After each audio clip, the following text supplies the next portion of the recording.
तो hello guys, आज start करेंगे ICS मैथ का सिंपल इंटरेस्ट का पार्ट सेकंड। तो हमने 20 तक कर लिए थे।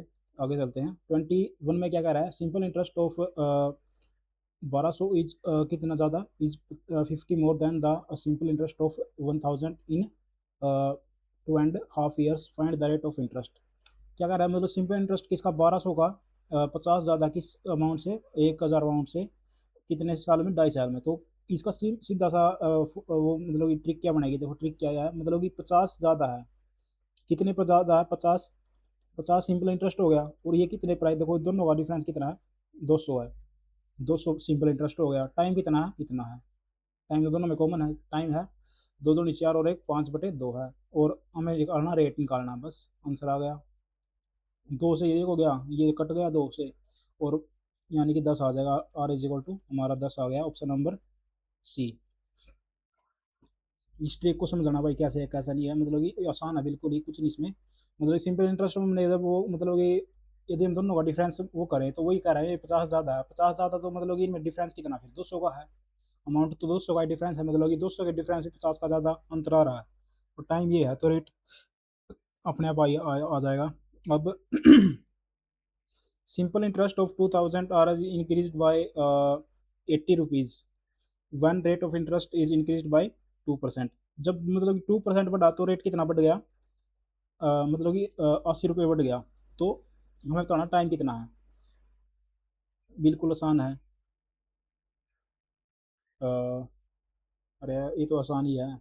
मतलब कि देखो 80 बढ़ गया, 80 रुपये आ गया, मतलब कि कितने पर? 2000 पर। 1 मिनट। हाँ हाँ हाँ, बिल्कुल सही है। देखो 80 रुपये, 80 रुपये 80 रुपये बढ़ गया, ठीक है। कितने पर? 2000 पर। तो 2000 बढ़ा है, और क्या नाम है? और कितना है? और बढ़ा है कितना? Rate of one. ये भी बढ़ गया है, कितना बढ़ गया? 2 बढ़ गया। और ये भी क्या नाम है? अमाउंट कितना बढ़ गया था? वो सिंपल इंटरेस्ट कितना बढ़ गया था? 80 बढ़ गया था। बस वही बात बता, ये बढ़ रहा है तो ये भी बढ़ रहा है, तो दोनों मतलब कि ये दो है। हमें टाइम निकालना है, बस सिंपल, ये भी हो गया। और 20 चौके 80, और 2 दूनी 4, यहाँ पे 2 आ जाएगा। टी की वैल्यू कितनी आ गई? 2 आ गई, ऑप्शन नंबर सी। देखो एक बार समझो ध्यान से, क्या कह रहा है ये कह रहा है कि मतलब कि जब सिंपल इंटरेस्ट कितना बढ़ गया? 80 बढ़ गया, ठीक है, बढ़ गया। ले और रेट ऑफ इंटरेस्ट भी बढ़ रहा है, तो बस वही बात है, रेट ऑफ इंटरेस्ट भी बढ़ गया, ये भी बढ़ गया। कितनी अमाउंट पर? इतनी अमाउंट पर। टाइम निकाल कर हमें आ गया। अब आगे चलते हैं। 24 में क्या कह रहा है? विकास ने बोरो किए कितने? 15,000 at the rate of 12% per annum at simple interest, and borrowed another sum of money at 16% simple interest if he paid 10,000 as a simple interest after 2 years. देखो पहले तो वो कितना 10,000 पे कर रहा है, कितनी अमाउंट पर? मतलब उसने लिए थे 15,000। एक बार तो 15,000 लिए थे इतने पर, और दूसरी एक और ली थी उसने, यानी कि 15,000 पर कितने ब्याज पर ली थी वो? 12 के पे ली थी, और 2 साल के लिए थी। प्लस यहाँ पे एक्स हमें पता नहीं कितनी ली थी, लेकिन 16 के ब्याज पर ली थी, और 2 साल के लिए। तो 2 जीरो से 2 जीरो कट गई, और 12 दूनी 24, यानी कि 150 गुणा में 24 आ गया इधर तो। और इधर कितना आएगा? ये 50 आ गया। 16 दूनी 32। नहीं, इसको ऐसे नहीं, ऐसे नहीं करना, ये ऐसे करो। देखो दोनों तरफ नीचे 100 है तो 100 ही ले लो बस। 100 ले लिया तो ऊपर कितना आया? फिर वही आ जाएगा, 150 गुणा में 24 आ गया। यहाँ पे यहाँ पे क्या आएगा? 32x। 32x आ जाएगा। और अब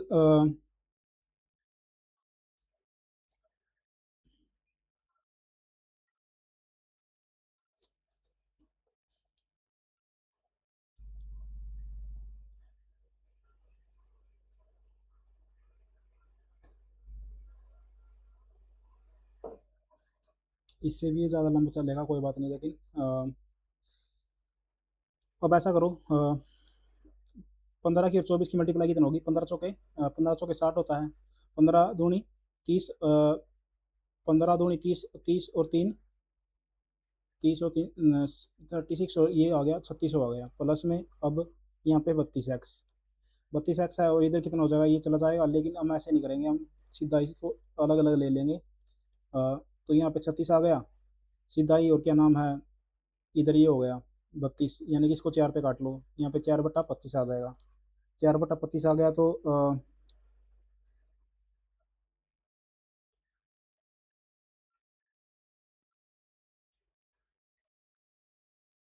4/25 और क्या नाम है, 15 × 4 = 60, 3600 आना था यार यहाँ पे।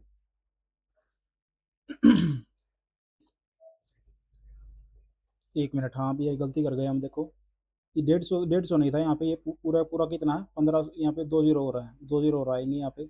तो अब ये कितना बन गया, इतना बन गया, और इसमें से 10 यहाँ घटाएंगे तो फिर अब ये 2 जीरो कट गई, तो यहाँ पे 3600 रह गया, ये 3600 रह गया, तो इधर आएगा 10,000 में से -3600 किया, इजिकल टू है 4x 25 है, और ये कितना ये 6400 हो जाएगा। 6400 के साथ हम इधर ये 4x है ऊपर, सॉरी 4 8 32 आएगा, यहाँ पे भी 8 आएगा, ये भी गलती कर रहे हैं हम।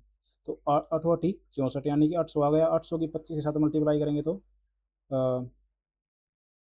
800 के साथ हम 25 की मल्टीप्लाई करेंगे तो कितना आएगा, 25 × 8 = 200 होता है, तो 200 लिखा, यानी कि ये आ गया हमारा 20,000। लेकिन उसने ये पूछा कि टोटल अमाउंट कितनी उसने बोरो की थी, 15,000 तो ये है और 20,000 ये आ गया, तो कितना आएगा हमारा, 35,000 आएगा। Option number D.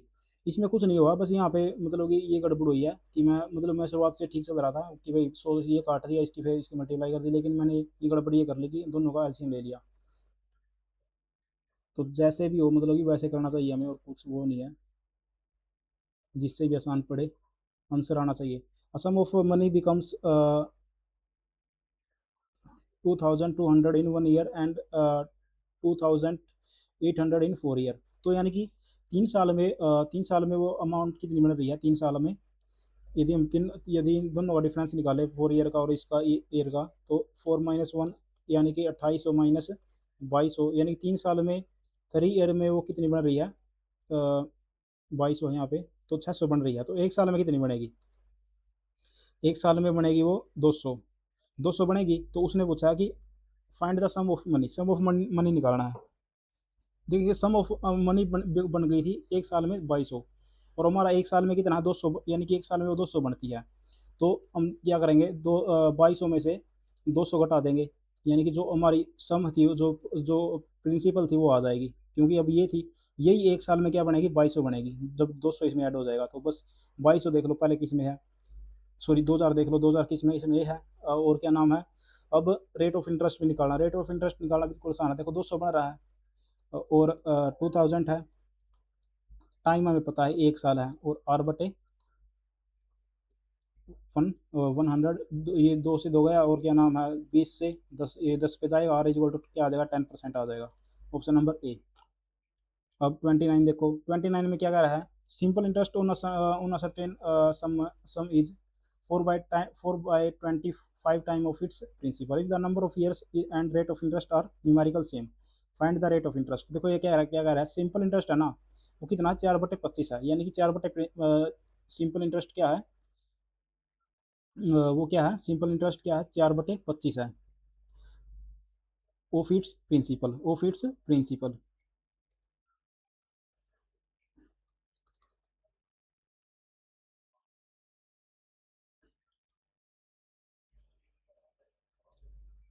तो एक बात पक्की है, सिंपल इंटरेस्ट क्या है 4/25 है, किसका, प्रिंसिपल का है। तो प्रिंसिपल का है तो प्रिंसिपल हमारी कितनी होगी, प्रिंसिपल बिल्कुल भाई क्या होगी, वो होगी मतलब कि 25 होगी, और क्या नाम है सिंपल इंटरेस्ट कितना होगा 4 होगा, 4 होगा, बिल्कुल होगा भाई। देखो 4/25 का है, यानी कि ऊपर क्या है सिंपल इंटरेस्ट ही तो है, और नीचे क्या प्रिंसिपल है, और सिंपल इंटरेस्ट कम होगा तो प्रिंसिपल ज़्यादा होगी, तो ये होगा। और रेट कितना दिया है, वो रेट और जो टाइम है उसने न्यूमेरिकल सेम है, दोनों सेम है, तो मैं दोनों को R/25 टाइम क्या भी टाइम भी आ रही है, तो 25 चौका 100 हो गया, और चौक चौक 16 हो गया, उधर 16 हो गया, तो ये आर का स्क्वायर हो गया, यानी कि आर क्या आ गया हमारा 4 आ गया। तो यही पूछा उसने, रेट ऑफ इंटरेस्ट कितना है, यानी कि ऑप्शन नंबर बी आ जाएगा इसका आंसर। अब चलते हैं आगे, एक क्वेश्चन रह गया हमारा 33। 33 क्या कह रहा है देखो, अनिकेत ने डिपॉजिट किया ₹25,000 in two banks, in two part, दो पार्ट में। एक पर वो 15% सिंपल इंटरेस्ट मिल रहा है फर्स्ट पार्ट पर, और दूसरे पार्ट पर उसको 18% सिंपल इंटरेस्ट मिल रहा है। Hence he got total 4,050 as a simple interest for 1 year. Find the part landed at 18%। देखो 4,050 उसको सिंपल इंटरेस्ट मिल गया दोनों का, लेकिन वैसे क्या मिलता यदि हम 25,000 को, यदि मैं एक्स मान लूँ इसको, और एक्स मान लिया मैंने इसको, और ये मान लिया मैंने 15 15 रेट पर है ये, और कितने है ये टोटल, मतलब कि वो साल कितने हैं, 1 ईयर, तो ये यानी कि 1 लिखूंगा कोई फ़र्क नहीं पड़ेगा। अब आगे चले, प्लस किया 25,000 में से मैंने एक्स को माइनस किया, दूसरी रकम यही आएगी, और ये कितने पर है, ये मैंने 18 पर मान ली। ये भी कितने पर है, ये भी उसी पर है। तो यहाँ पे मैं एलसीएम लूँगा, क्योंकि कुछ कटेगा नहीं, तो एलसीएम ले लिया मैंने। 15x आएगा इधर तो, और यहाँ पे क्या आएगा, 18 की 25 के साथ हमें मल्टीप्लाई करनी है। 18 की 25 के साथ मल्टीप्लाई करो, कितना आएगा, 25 × 8 = 200, 25 × 8 = 200, 20 आ गया, 25 एकम 25 और 20, 25 और 20 45, 45 और 3 जीरो ऐसे की ऐसी, यानी कि 4,50,000 आ गया माइनस 18x। और इधर क्या आ जाएगा, ये 100 इधर चला आएगा, तो यहाँ पे हो जाएगा 4,05,000, 5,000 हो जाएगा माइनस, मैं इसको इधर ले जाऊँगा, फिर ये इधर माइनस होकर इतना हो जाएगा, 4,50,000 को मैं इधर ले गया, और इधर कितना बच गया, 3x बच गया। तो ये क्या कितना बचेगा, ये 45 ही बचेगा, क्योंकि 4,50,000 में से 4,05,000 जाएंगे तो 45,000 बच जाएगा, और ये हो जाएगा 3x 15, यानी कि x की वैल्यू कितनी आ गई मेरी, 15,000 आ गई। जब x की वैल्यू मेरी 15,000 आ गई, तो इसकी कितनी आ जाएगी, इसकी आ जाएगी 10,000। तो उसने पूछा है कि find the part at landed at 18%, 18% पर कितना हो जाएगा, ये 10,000, ऑप्शन नंबर सी। तो थैंक यू गाइज, आप चैनल को सब्सक्राइब करो और लाइक करो यदि आपको ये जो मेथड है मेरे पसंद आए। Thank you guys.